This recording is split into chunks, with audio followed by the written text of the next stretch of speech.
நண்பர்களே, நீங்க ஆசி திருச்சபை மக்களா? உங்களுக்கு தான் இந்த வீடியோ பாருங்க. யாத்ராகமம் 20ஆம் அதிகாரம் 3ஆம் 4ஆம் வசனம் சொல்லுது, என்னையன்றி உனக்கு வேறே தேவர்கள் உண்டாயிருக்க வேண்டாம். மேலே வானத்திலும் கீழே பூமியிலும் பூமியின் கீழ் தண்ணீரிலும் உண்டாயிருக்கிறவைகளுக்கு ஒப்பான ஒரு சொரூபத்தை ஆகிலும் யாதொரு விக்கிரத்தை ஆகிலும் நீ உனக்கு உண்டாக்க வேண்டாம். எதையுமே நீங்கள் உண்டாக்க வேண்டாம். அது வானத்துக்கு மேலே இருக்கட்டும், பூமிக்கு கீழே இருக்கட்டும், பூமியில் இருக்கட்டும், சமுத்திரத்துக்குள்ளே இருக்கட்டும், எந்த ஒரு சொரூபத்தையுமே நீங்கள் உண்டாக்க வேண்டாம்னு கிளியர் கட்டாக சொல்லியாச்சு. அப்போ நீங்கள் சிறு சொரூபம் இல்லை, நாங்கள் அவங்க நினைவாக வச்சுருக்குறோம், அவங்களுக்காக அவங்கள பார்த்தா அது ஞாபகம் வரும் அப்படின்னு நினைக்கிறீங்களா? எந்த ஒரு சாக்குமே சொல்லாதுங்க. இந்த வசனம் சொல்லுது, தெளிவாக சொல்லுது, உண்டாக்கவே வேண்டான்னு சொல்லியாச்சு. நீங்கள் வைக்கிறத பற்றி பேசுகிறீங்களா? எதுனா நீங்கள் உங்களை நீங்களே எதனா சொல்லி ஏமாற்றி கொண்டு இருக்கிறீங்களா? நீங்கள் தெளிவுபடுங்க இந்த இடத்துல. அதுதான் நான் உங்களுக்கு சொல்லுவேன். உங்களுக்கு உண்டாக்க வேண்டாம்னா உண்டாக்க வேண்டாம். நீங்கள் எந்த ஒரு சொரூபத்தையுமே உண்டாக்க வேண்டாம், அவ்வளோதான், முடிஞ்சுது. ரெண்டாவது உங்களுக்கு நான் சொல்கிறேன், நீங்கள் மனுஷர்களை, அதாவது சீஷர்கள் இருக்கிறாங்க, புனிதர்கள் இருக்கிறாங்க, அவங்கெல்லாம் கூட நீங்கள் வணங்குறீங்களா? உங்களுக்கு தான் இந்த வசனம். அப்போஸ்தலர்ல 14ஆம் அதிகாரம் 13, 14, 15ஆம் வசனம் வாசிச்சுட்டு பார்த்தீங்கன்னா உங்களுக்கு புரியும். அந்த இடத்துல பவுல் போய் பிரசங்கம் பண்ணுறாரு. ஆனால் அந்த விக்கிரகத்தை வணங்குற மனுஷங்க என்ன பண்ணுறாங்கன்னா, பவுலுக்கே அந்த மாலையை கொண்டு திருப்பி போட போகிறாங்க. அந்த வாசிச்சு காட்டுறவங்களுக்கு, அல்லாமலும் பட்டணத்துக்கு முன்னே இருந்த யுப்பித்தருடைய கோவில் பூஜாசாரி எருதுகளையும் பூமாலைகளையும் வாசலண்டையிலே கொண்டு வந்து ஜனங்களோட கூட அவர்களுக்கு பலியிட மனதா இருந்தான். அப்போஸ்தலராகிய பர்னபாவும் பவுலும் அதை கேட்ட பொழுது தங்கள் வஸ்திரங்களை கிழித்து கொண்டு கூட்டத்துக்குள்ளே ஓடி உரத்த சத்தமாய், மனுஷரே, ஏன் இப்படி செய்கிறீர்கள்? நாங்களும் உங்களைப் போல பாடுள்ள மனுஷர்தானே. நீங்கள் இந்த வீணான தேவர்களை விட்டு வானத்தையும் பூமியும் சமுத்திரத்தையும் அவைகளில் உள்ள யாவற்றையும் உண்டாக்கின ஜீவனுள்ள தேவனிடத்திற்கு திரும்ப வேண்டும் என்று உங்களுக்கு பிரசங்கிக்கிறோம்.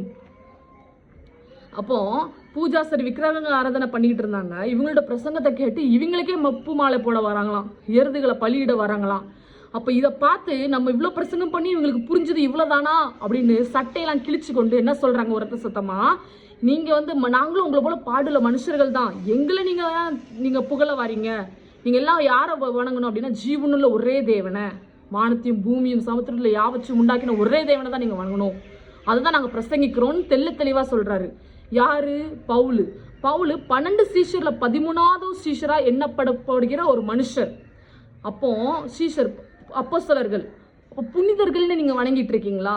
நீங்கள் தெளிவா அவங்க வசனம் உங்களுக்கு தெளிவாக சொல்லுது, நீங்கள் அவங்களாம் வணங்கக்கூடாதுன்னு சொல்லுது. இந்த இடத்துல பவுல் தெளிவாக உங்களுக்கு சொல்கிறாரு, நீங்கள் எந்த ஒரு புனிதர்களையுமே வணங்கக்கூடாது. நான் புனிதர்கள் மூலமாக அந்தோனியாரை எங்களுக்கு வேண்டிக் கொள்ளுங்க, புனித சூசேப்பரை எங்களுக்காக வேண்டிக் கொள்ளுங்க, புனித யாரா இந்த ஒரு புனிதர்கள் பேரை சொல்லி நான் வேண்டிக் கொள்ளுங்க நம்ம கேட்கக்கூடாது. உங்களுக்கு தேவை நீங்கள் இயேசு கிறிஸ்துவ மூலமாக தான் நீங்கள் வேண்டிக் கொள்ள வேண்டும். அதுவும் வசனம் உங்களுக்கு தெளிவாக சொல்லுது. நான் உங்களுக்கு எடுத்து வாசிச்சு காமிக்கிறேன். கொலேசியர் 3ஆம் அதிகாரம் 17ஆம் வசனம் உங்களுக்கு சொல்லுது பாருங்க.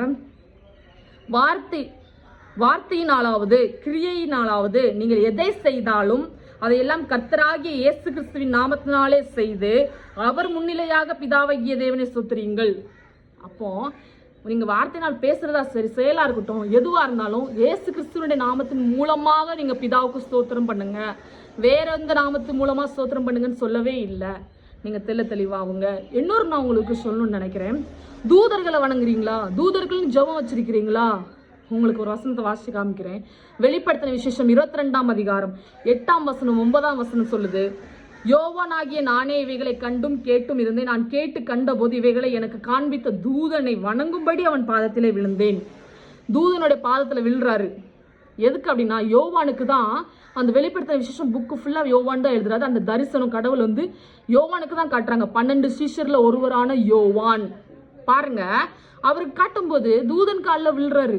இதெல்லாம் பார்த்து பிரமிச்சு அதற்கு அந்த தூதன் என்ன சொல்றான்னு பாருங்க. அதற்கு அவன், நீ இப்படி செய்யாதபடிக்கு பார், உன்னோடும் உன் சகோதரரோடும், உன் சகோதரனா சீஷர்களோடும், ஆன்மீகத்தில் சீஷர்களோடும் கூட பிறந்த சகோதரத்தை அது குறிக்காது, தீர்க்க தரிசிகளோடும், இந்த புஸ்தகத்தில் வசனங்களை கை கொள்ளுகிறவர்களும் கூட, இந்த புஸ்தகத்தில் வசனத்தை யார் கை கொள்றோம்? நீங்களும் நானும், என்னோடும் கூட இந்த புஸ்தகத்தின் வசனங்களை கை கொள்ளணும் கூட நானும் ஒரு ஊழியக்காரன், தேவனை தொழுதுகோள் என்றான்.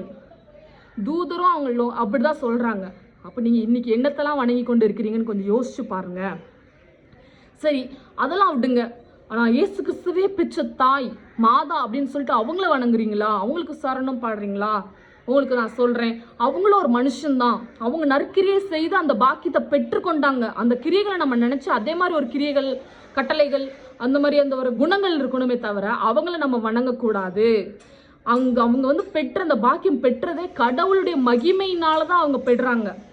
கடவுளுடைய ஒரு வல்லமையினால தான் அவங்க வந்து அந்த கர்ப்பவதி ஆகுறாங்களே தவிர அவங்களாலே அதை அவங்க வந்து ஒன்றும் முடியாது. அது வந்து மனுஷன் அவங்க வந்து அந்த குணாதிசயத்தை பார்த்து தான் கடவுள் அவங்களுக்கு அந்த பாக்கியத்தை கொடுக்குறாங்க.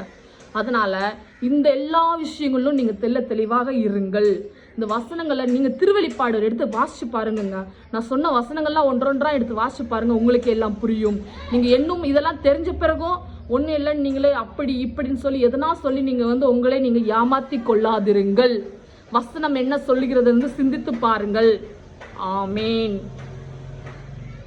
இன்னும் இந்த மாதிரி உங்களை தெளிவுபடுத்துகிற மாதிரி இன்னும் வசனங்களை உங்களுக்கு கொண்டு வரணும், உங்க கொண்டு வந்து சேர்க்கணும் அப்படின்னு நினச்சிங்கன்னா like, share, comment and subscribe பண்ணுங்கள். இந்த சேனல் நீங்கள் சப்போர்ட் பண்ணுங்கள். தேங்க்ஸ் ஃபார் வாட்சிங். Thanks for your support. உங்கள்ட்ட ஒப்பீனியனை கமெண்ட் செக்ஷனில் ஷேர் பண்ணுங்கள்.